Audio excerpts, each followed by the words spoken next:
दोस्तों, मैं Arif Khan crime exposure news room से।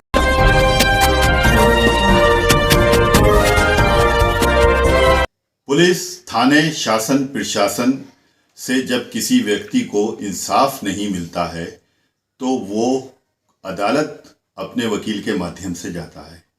लेकिन हमने ये देखा है कि किसी किसी को अधिकतर केसों में इंसाफ मिलने में 10, 20, 30 और यहाँ तक कि किसी किसी की तो जवानी से बुढ़ापा आ जाता है, तब जाके उसको इंसाफ मिल पाता है या जो भी कुछ होता है उसके केस का फाइनल रिजल्ट निकलता है। इस तरह से ये देरी क्यों होती है, इस संबंध में हमने रामपुर के जाने माने वरिष्ठ अधिवक्ता वकील श्यामलाल जी से बात की। इसके अलावा हमने उनसे ये भी जाना कि इनके देरी होने का कारण क्या है और इसकी वजह क्या है। दोस्तों, आप जानते हैं कि रामपुर की दुनिया में श्यामलाल एडवोकेट एक जाना पहचाना नाम है, बड़ी इज्जत और एहतराम से उनका नाम लिया जाता है। इसके अलावा वो समाज सेवी भी हैं और भाजपा से वर्षों से जुड़े हुए हैं। हमने उनसे ये भी पूछा कि इतने पुराने संबंध आपके भाजपा से हैं, भाजपा के आप कर्मठ कार्यकर्ता हैं, इसके बावजूद आपको आज तक भाजपा ने विधायकी का टिकट नहीं दिया, आपको कोई चुनाव नहीं लड़ाया, इसका क्या कारण है? देखिए ये एक्सक्लूसिव रिपोर्ट। श्यामलाल जी, आप शहर के माने हुए अधिवक्ता हैं। जो जुडिशरी में हमने ये देखा है कि जब पीड़ित व्यक्ति जिसको थाने से या प्रशासन से कहीं से कोई इंसाफ नहीं मिलता है तो वो आपकी चौखट पर आता है ताकि यहाँ से आपको इंसाफ मिले। लेकिन हमने देखा है किसी किसी को इंसाफ मिलने में 10 साल 20 साल, कभी कभी उसकी उम्र ही गुजर जाती है। ऐसा क्यों होता है? इसके कई कारण हैं। नंबर 1, हमारे यहाँ अदालतों की व्यवस्था सुचारू रूप से नहीं है। अदालतें कम हैं, जितने अफसर हैं उतनी अदालतें नहीं हैं, और अदालतों में उतनी सुविधा नहीं है जितनी एक ऑफिसर के लिए होनी चाहिए, जितनी न्याय अधिकारी के लिए होनी चाहिए। दूसरे महकमों के अपेक्षा न्याय विभाग में ज़्यादा भीड़ भड़का रहता है, इसलिए लाइट का भी प्रबंध होना चाहिए, एसी का भी प्रबंध होना चाहिए, जबकि यहाँ ऐसा कुछ भी नहीं है। और स्टाफ की हमारे यहाँ बहुत कमी रहती है। स्टाफ मर जाता है, उसकी जगह कोई आता नहीं है, और जो है धीरे धीरे मुकदमे जो है पेंडिंग होते चले जाते हैं और जो है बाद में तय होने में देरी होती है। लेकिन सर आज़ादी के 75 साल बाद भी अगर ये व्यवस्था है अभी तक, तो ये व्यवस्था इसका जिम्मेदार, इसमें सुधार के क्या चांस हैं? सुधार के चांस ये है कि जिस प्रकार से देखो, हर पहलू को देखा जाना चाहिए। जिस प्रकार से दिन पर दिन जनसंख्या बढ़ती जा रही है, उसी हिसाब से न्यायालयों की व्यवस्था भी होनी चाहिए और न्यायालय बड़े होने चाहिए। न्यायालय छोटे छोटे हैं, न्यायालयों का स्वरूप जो है चेंज करना चाहिए। जैसे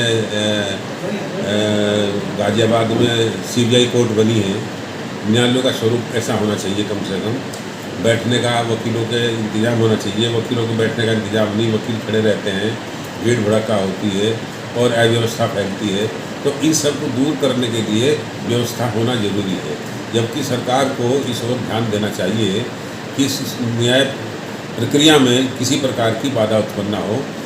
वादकारी का हित सर्वोच्च है और वादकारी को जल्दी से जल्दी न्याय मिल सके। श्यामलाल जी, आप समाज सेवी भी हैं और उसके साथ साथ कामयाब वकील तो हैं ही हैं, उसके साथ साथ आपका राजनीतिक भी काफ़ी यहाँ पर वर्चस्व है, जान पहचान है, पूरे ज़िले में आपको लोग जानते हैं।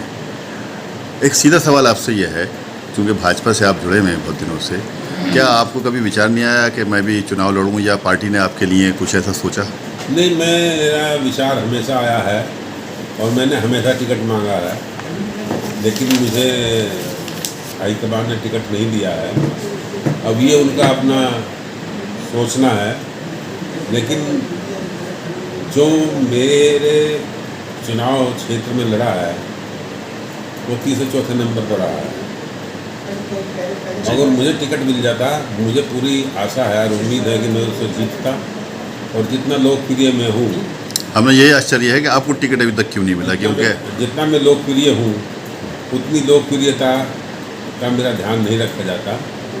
ये मेरी शिकायत भी है और ये मेरा दुर्भाग्य भी है और मैं चाहता हूँ कि बीजेपी इतनी बड़ी पार्टी है और उसमें बहुत अच्छी तरीके से मंथन होता है, लेकिन मंथन से मैं बाहर क्यों हो जाता हूँ, ये एक सोचनीय प्रश्न है। इस प्रश्न को अगर गंभीरता से सोचा जाएगा तो निश्चित रूप से मुझे टिकट मिलेगा। इसके पीछे क्या राजनीति हो सकती है कि आपको? राजनीति मेरे खिलाफ कोई नहीं है, राजनीति कोई नहीं है। एक जो है ये जो विचारधारा होती है, जब ये सिलेक्शन होता है उसमें कुछ ना कुछ ऐसा होता है कि कोई किसी तरीके से टिकट मांगता है, कोई किसी तरीके से टिकट मांगता है, कोई किसी तरीके से। हो सकता है कि हमारा किसी को कोई ऐसा गुना लगता हो कि हम बहुत ज़्यादा इच्छुक हैं, ये भी हो सकता है। ये भी हो सकता है कि हम उससे कमज़ोर कैंडिडेट हों, लेकिन वो देखने का काम उनका गंभीरता से है। अगर गंभीरता से देख लिया जाए तो निश्चित रूप से मैं किसी भी कैंडिडेट से कम नहीं आंका जा सकता। 2022 में चुनाव सामने है, क्या तैयारी है? मेरी तैयारी तो हमेशा है, और मुझे अगर टिकट हाईकमान देता है तो मैं तो जिस सीट से भी देगा उस सीट से लड़ूंगा। कोशिश की आपने इस बार? नहीं, कर रहे हैं। मेरी कोशिश जारी है और मेरी कोशिश का सबको पता है। और मुझे जो है पूरा मेरा जितना भी पार्टी का